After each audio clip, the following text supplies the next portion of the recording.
Welcome to the bird media. నేను మీ Pavan Krishnamurthy. India today report వచ్చిందనో లేదంటే ఇంకోటనో కాదు, కానీ వీళ్ళిద్దరి అనుబంధాన్ని చూస్తుంటే మాత్రం ఖచ్చితంగా ఆంధ్రాకి టార్చ్ బేరర్స్ అవుతారు అనేది స్పష్టం. చంద్రబాబు నాయుడు గారు, రాజశేఖర్ రెడ్డి గారు. రాజశేఖర్ రెడ్డి గారిని ఇందులో కలిపితే చాలామందికి నచ్చదు. డెఫినెట్గా ఇందులో ఈ స్కామ్లు ఉన్నాయి, ఆ స్కామ్లు ఉన్నాయని మాట్లాడతారు. బట్ రాజకీయాలు అనేటువంటి పాయింట్ అది తీసుకొచ్చినప్పుడు పాలనా పరంగా ఖచ్చితంగా చంద్రబాబు నాయుడు గారు కావచ్చు, లేదంటే రాజశేఖర రెడ్డి గారు కావచ్చు, ఒక రకంగా టార్చ్ బేరర్సే. అందులో ఎక్కువ పాలు ఖచ్చితంగా చంద్రబాబు నాయుడు గారికి ఇవ్వాల్సిందే.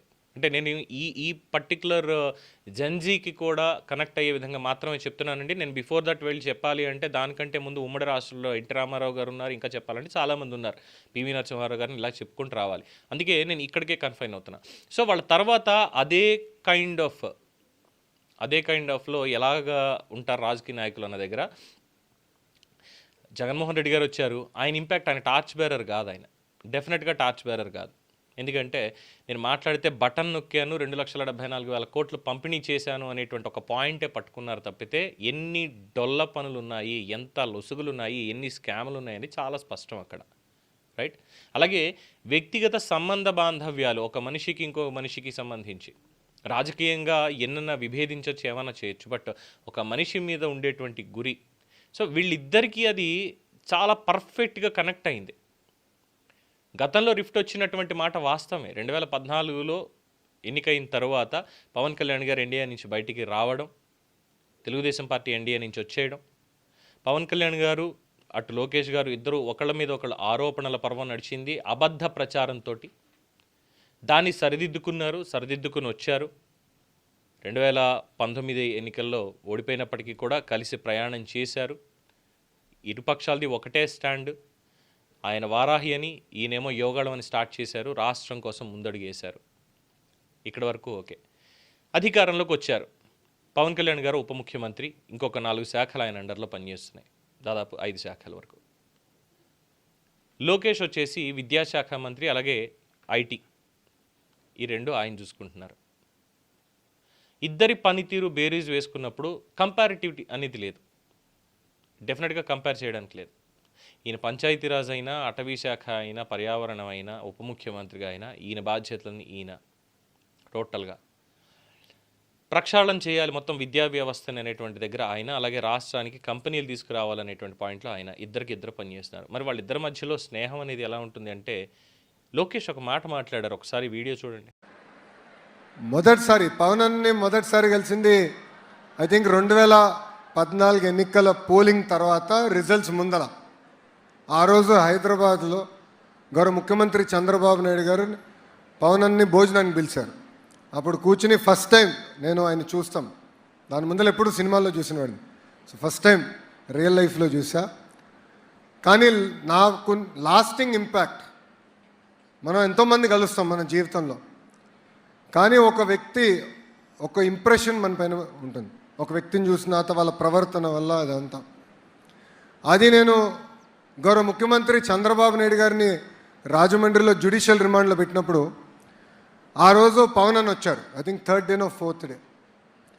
ఆ రోజు మేము మాట్లాడుకున్న విధానం, గౌరవ ముఖ్యమంత్రి గారు కలిసాం, బయటకు వచ్చాం, మేము మాట్లాడుకున్నాం. ఆ రోజు ఆయన వచ్చి నన్ను పలకరించిన విధానం, మా కుటుంబానికి అండగా నిలబడిన విధానం నా జీవితాంతం నేను గుర్తుపెట్టుకుంటాను. This is my advice to you also. మంచి రోజుల్లో అందరూ ఉంటారు, అన్నీ బాగా జరుగుతున్న సమయంలో అందరూ ఫోన్ చేస్తారు, అందరు ఇంటికి వస్తారు. కానీ అదే కష్టకాలాలు కుటుంబాన్ని కానీ మనకు వస్తే చాలా తక్కువ మంది మనతో అండగా నిలబడతారు. చూసారుగా లోకేష్ మాట్లాడినటువంటిది. పవన్ కళ్యాణ్ గారు అని కూడా అనట్లేదు, పవన్ కళ్యాణ్ కూడా అనట్లేదు, పవన్ అన్నని ఫస్ట్ టైం చూసింది అని చెప్పని.